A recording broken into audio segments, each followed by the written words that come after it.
वालेकुम। Single row function है आज हमारा टॉपिक। वेयर क्लोज के बाद आउटलाइन में सिंगल रो फंक्शंस हैं। सिंगल रो फंक्शंस बेसिकली वो फंक्शंस होते हैं जो हर रो पर इंडिविजुअली अप्लाई किए जा सकते हैं। यानी जब एक कॉलम के ऊपर सिंगल रो फंक्शन अप्लाई किया जाता है तो वो उस कॉलम में मौजूद हर रो के ऊपर सेपरेटली क्या करता है, इम्प्लीमेंट होता है। तो आउटलाइन में इसके सब टॉपिक में जो फंक्शन गिवन है उसमें पहला है करेक्टर फंक्शन। करेक्टर फंक्शन क्या करता है, मैनिपुलेट करता है करेक्टर डाटा को। यानी करेक्टर डाटा टाइप के जितने भी हमारे पास इंफॉर्मेशन पड़ी होती है उसको उसके ऊपर अपने ऑपरेशंस अप्लाई करता है। अब वो ऑपरेशन कौन कौन से हो सकते हैं? Examples include upper function, lower function and concatenate function.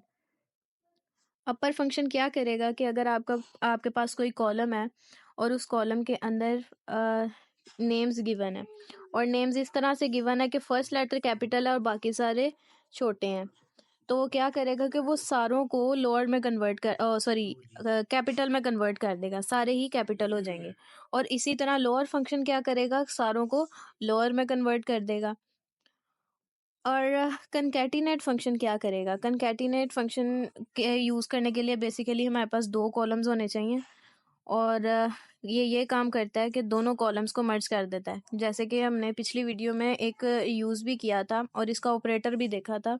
वो ऑपरेटर कौन सा था? ये वाला, ये ऑपरेटर है कंकैटिनेट का। तो ये एक इधर से रो का नेम लेता है और एक यहाँ से लेता है और उन दोनों को जोड़कर एक कॉलम आउटपुट में हमें रिटर्न करता है। और एग्जांपल यहाँ पर अली और इधर अहमद है, फर्स्ट नेम और लास्ट नेम के तौर पर। तो ये उसे फुल नेम के तौर पर यहाँ पर कैसे शो करेगा?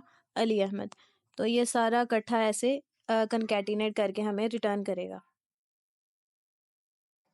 इसके अलावा सिंगल रो फंक्शन जो करैक्टर पे अप्लाई हो सकता है वो लेंथ का हो सकता है या इस तरह के दूसरे भी हो सकते हैं। अब नेक्स्ट है हमारे पास नंबर फंक्शन।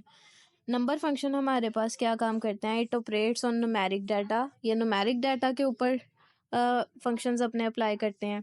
और ये फंक्शंस कौन कौन से हैं? जैसे कि राउंड का फंक्शन, एब्सोल्यूट का फंक्शन, सील का फंक्शन और फ्लोर का फंक्शन। और राउंड का फंक्शन जो है हमारे पास जो भी रो में वैल्यू पड़ी होती है उसको राउंड ऑफ करके देता है। लाइक 4.56 है तो ये हमें क्या वैल्यू रिटर्न करेगा? 4.6। और जो एब्सोल्यूट वैल्यू होती है वो ये डेसिमल को ख़त्म कर देती है। लाइक अगर आपके पास 4.8 है तो ये आपको जो वैल्यू रिटर्न करेगी वो 5 होगी, क्योंकि ये इसको यहाँ पर राउंड ऑफ कर देगी। तो ये आपको एब्सोल्यूट वैल्यू रिटर्न करती है। जो सील का फंक्शन है ये हमारे पास ये काम करता है कि जो भी हमारे पास डेसिमल में वैल्यू होती है ना उसकी अपर पॉसिबल वैल्यू हमें देता है। कौन सी?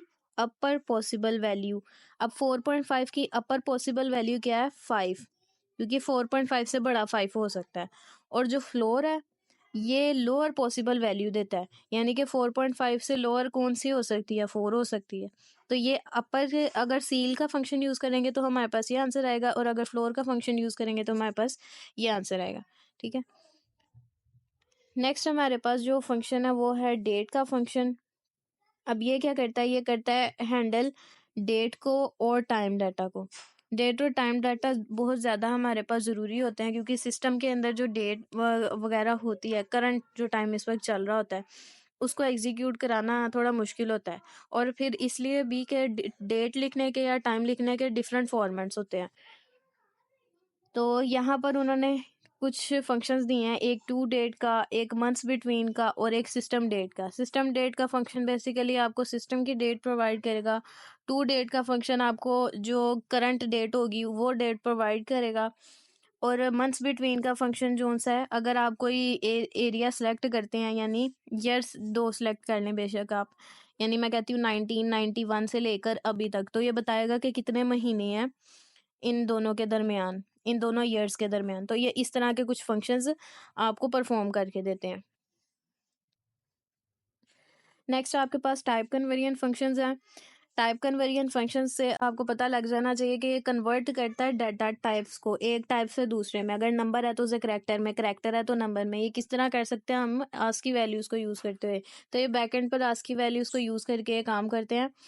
टू करेक्टर का जो सा है ये करेक्टर के अंदर कन्वर्ट कर देगा, टू नंबर का फंक्शन नंबर में कन्वर्ट कर देगा करेक्टर डाटा टाइप को, और टू डेट का फंक्शन आपकी स्ट्रिंग को डेट फंक्शन में कन्वर्ट कर सकता है। तो ये आपके कुछ सिंगल रो फंक्शन हैं। अब सिंगल रो फंक्शंस के बाद हमारे पास मल्टी रो फंक्शन है। मल्टी रो फंक्शन में क्या होता है कि इसके अंदर जिस तरह से सिंगल रो में ये था कि वो सिंगल रो पर इंडिविजुअली अप्लाई होता था फंक्शन, हर रो पे अपना काम दिखाता था। लेकिन जो मल्टी रो फंक्शन है ना, ये सारों के ऊपर अप्लाई होता है, यानी कि सारों को इकट्ठा करके एक ही दफ़ा उनके ऊपर अप्लाई होता है। जैसे कि अगर मैं ये कहती हूँ कि ये मेरे पास 3 रोज़ हैं और इन तीनों के ऊपर मैंने कोई function single row function apply करना है, तो वो किस तरह से अप्लाई होगा, 1 मिनट। वो ये करेगा कि पहले इस रो पे वो काम अपना काम परफॉर्म करेगा, फिर इस रो पे और फिर इस रो पे। लेकिन जब मैं किसी मल्टी रो फंक्शन को कॉल करती हूँ ना, तो वो इन तीनों रोज को इकट्ठे लेता है और फिर अपना काम जो है ना उसे परफॉर्म करके हमें आउटपुट देता है। अब यहाँ मल्टी रो फंक्शंस की जो एग्जांपल है वो सबसे पहले क्या है, सम की। सम का फंक्शन हम ऐसे लिख सकते हैं, सम और ब्रैकेट और फिर इसके अंदर कॉलम नेम लिख सकते हैं। तो जैसे कि सैलरी का कॉलम अगर मैं ले लेती हूँ, तो ये क्या करेगा कि जितने भी एम्प्लॉयज होंगे उन सब की सैलरी को सम अप करके तो हमें रिटर्न करेगा टोटल अमाउंट कितनी बन रही। उसके बाद एवरेज का फंक्शन अगर निकालते हैं तो ये एवरेज भी निकालेगा, कैसे, सारे कॉलम्स को ऐड करके। फॉर एग्जांपल अगर 3 कॉलम्स हैं, इन तीनों को ऐड करेगा और ऐड करने के बाद 3 पे डिवाइड करके उसकी एवरेज हमें रिटर्न करेगा। फिर स्टैंडर्ड डेविएशन है, और ये क्या करती है कि ये हमारे पास मेजर करेगी अमाउंट को, हमारी वेरिएशन की अमाउंट मेजर करने के मतलब ये है कि किस तरह से हमारी वैल्यू जो है वो चेंज हो रही है, कितने परसेंटेज के साथ चेंज हो रही है, ये हमें वो चीज़ रिटर्न करेगा। ये भी हमारे पास ऐसे स्टैंडर्ड डेविएशन और इसके फंक्शन के साथ यूज़ कर सकते हैं। उसके बाद वेरिएंस का फंक्शन है। जो हमारे पास स्टैंडर्ड डेविएशन होती है ना, ये उसका हमें स्क्वायर रूट लेके तो वैल्यू जो है वो वापस करता है। ये भी ऐसे वेरिएंस लिख के और इसके बाद पूरा तो ऐसे ब्रैकेट के अंदर और जिस कॉलम पे अप्लाई करना है उसके ऊपर अप्लाई हो जाएगा ये। इसके बाद सब ग्रुपिंग ऑफ डाटा है। सब ग्रुपिंग ऑफ डाटा का मतलब है कि ग्रुप वाइज हम डाटा को कन्वर्ट कर ले, तो ये ऑर्गेनाइज करता है डाटा को इनटू सब group based on specific criteria. अब ये कैसे ग्रुपिंग करेगा, फॉर एग्जांपल अगर एज का कॉलम है ना, मैं कहती हूँ कि 1 से लेकर 10 तक के को अलग से ग्रुप कर दो और 10 से जो अबव है उनको अलग ग्रुप कर दो, तो ये उन्हें ग्रुप करके हमें रिटर्न करेगा। उसके बाद ग्रुप बाय क्लॉज है। तो ग्रुप बाय क्लॉज क्या करता है, ग्रुप करता है रोज को based on the specified column. जिस कॉलम से हम कहेंगे ना उसे ग्रुप करो, ये उसके हिसाब से ग्रुप करेगा। इनमें एग्रीगेट का फंक्शन लाजमी साथ ये यूज होता है, ये ज्यादातर यूज होता है। तो अगर मैं कहती हूँ कि सैलरी के साथ ग्रुप करो, तो ये क्या करेगा कि सैलरी के कॉलम में जो जो चीज डबल होगी ना उसे सिर्फ सिंगल टाइम लिख के तो हमें रिटर्न कर देगा। ठीक है। सो यहाँ पर मैंने एक स्टोर नाम की डेटाबेस बना ली है और उसको यूज़ कर लिया। इसके अंदर एक सेल नाम का टेबल क्रिएट किया है और अब इसके ऊपर हम अपने डिफरेंट सिंगल रो फंक्शंस जो हैं उनकी इम्प्लीमेंटेशन देखेंगे।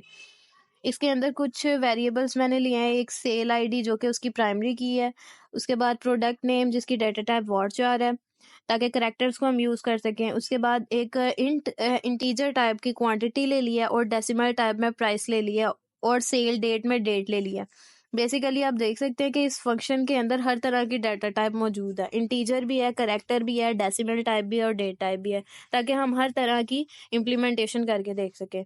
तो आपने ये इस तरह का एक फंक्शन बना लेना और उसके अंदर कुछ वैल्यूज इंसर्ट कर देनी है। आप देख सकते हैं यहाँ पर डेट का जो फॉर्मेट दिया हुआ है वो क्या है, डेसिमल्स में किस तरह जा रहा है, जो हमारे पास करेक्टेड डाटा टाइप है वो कैसे कन्वर्ट हो रही है। तो यहाँ अभी सिर्फ हमने इंसर्शन की है सिंपली और हमारी इंसर्शन सक्सेसफुल रही है। ये चीज़ आपने याद रखनी है कि इंसर्शन करते वक्त आपने डेट का फॉर्मेट ये रखना है। अब जब हम लोग इसे रन करके देखेंगे तो हमारे पास जो हमारा टेबल है वो आ जाएगा। तो सबसे पहले करेक्टर फंक्शन अप्लाई करके देखते हैं। करेक्टर फंक्शन की मैंने दो फंक्शन यूज करके आपको दिखाए हैं, एक अपर का और एक लेंथ का, क्योंकि लोअर का फंक्शन अपर का फंक्शन ये एक ही तरीके से काम करेंगे। तो ये मैंने टेबल में से एक कॉलम ले लिया है और ये कहा है कि इसे अपर में कन्वर्ट करें और जो मुझे आउटपुट में कॉलम मिले उसका नाम ये रख दें और लेना कहाँ से है ये कॉलम? सेल के टेबल में से। तो जब मैं इसे रन करती हूँ तो मेरे पास क्या आंसर आता है, ये देखें। यहाँ पर उसने कॉलम का नेम चेंज कर दिया। ये खाली प्रोडक्ट नेम था पहले कॉलम का नेम, ठीक है। तो यहाँ उन्होंने जितने भी हमारे पास लेटर्स थे एक वर्ड के अंदर, उन सारों को अपर केस में कन्वर्ट करके रिटर्न कर दिए। पहले अगर आप ऊपर देखें ना तो इस तरह से विड्थ लिखी हुई थी, ऐसे ऐसे करके। तो अब उन्होंने उसे अपर में कन्वर्ट कर दिया। नेक्स्ट हमारे पास लेंथ का फंक्शन है। उसी टेबल के उसी कॉलम के ऊपर मैं लेंथ का फंक्शन अप्लाई कर रही हूँ और ये कह रही हूँ कि मुझे बताओ कि ये किस तरह से सबस्ट्रिंग फ्रॉम लेफ्ट से काउंट करना शुरू करेगा और राइट तक जाएगा, और जितना काउंट होगा वो हमें बता देगा कि इसमें इतने लेटर्स हैं। अब आपने यहाँ पर देखे हैं इसमें कितने लेटर्स हैं, आप खुद पहले काउंट कर लें। तो ये बेसिकली स्पेसिस जो सी हैं उन्हें भी काउंट करेगा, राइट। तो 1 2 3 4 5 6 7 8 बनते हैं हमारे पास। तो हमारे पास आप देख सकते हैं 8 ही आ रहे हैं, ठीक है। तो यहाँ पर हमारे पास करेक्टर फंक्शन कंप्लीट हो गया। अब करेक्टर के बाद मैंने नंबर फंक्शन की 2 एग्जांपल्स दी हैं, जिनमें से एक सम का और एक एवरेज का फंक्शन लिया। सम का फंक्शन मैंने कैसे किया है कि मैंने कहा है प्राइस और क्वांटिटी को मल्टीप्लाई करो। ये जो सा हमारे पास टेबल है ना, इसमें मैं क्या कह रही हूँ कि प्राइस वाले टेबल को और क्वांटिटी वाले टेबल को आपस में मल्टीप्लाई करो, और जब सारे कॉलम्स सारी ये दोनों आपस में, ये दोनों और ये दोनों मल्टीप्लाई हो जाए, हमारे पास 3 वैल्यूज आएंगी। तो इन तीनों वैल्यूज को आपस में क्या कर दो, सम कर दो। तो इन्होंने फिर इसका ये बेसिकली एक वैल्यू हमें रिटर्न करनी है। तो हम देख लेते हैं हमारे पास क्या वैल्यू आ रही है। ये देखें, ये सिंगल एक वैल्यू हमें मिल गई है। दोनों फंक्शंस पहले दोनों कॉलम्स आपस में मल्टीप्लाई हुए और फिर जो आंसर आया था वो सारा सम हो गया आपके सामने आ गया। अब एवरेज का जब फंक्शन लगेगा तो एवरेज का फंक्शन मैंने कहा प्राइस वाले पे, तो ये प्राइस के जितने भी हमारे पास बन रहे हैं ना, रोज जितनी भी बन रही हैं उन सबको ऐड करके और उनके नंबर पर डिवाइड कर देगा। यानी कि 3 रोज है हमारे केस में, तो वो तीनों को ऐड करेगा और 3 पे डिवाइड कर देगा, तो हमारे पास उसकी एवरेज निकल आएगी। तो यहाँ नंबर फंक्शन भी कंप्लीट हो गए हैं। नंबर फंक्शन के बाद हमारे पास आते हैं डेट फंक्शन। डेट फंक्शन भी आप देख सकते हैं कि यहाँ पर मैंने डेट ऐड का कहा है, ठीक है। ये क्या करेगा, ये करेगा add days to a date. ये डेट के अंदर डेज को ऐड करेगा। अब किस तरह से कर रहा है कि जो हमारे पास पहले डेट थी वो चेक कर लेते हैं। यहाँ पर हमारे पास जो डेट थी वो ये थी, राइट। 2023 मंथ 8 है और जो डेट है वो है 1। तो अब यहाँ पर जब हमने फंक्शन अप्लाई किया तब क्या हुआ,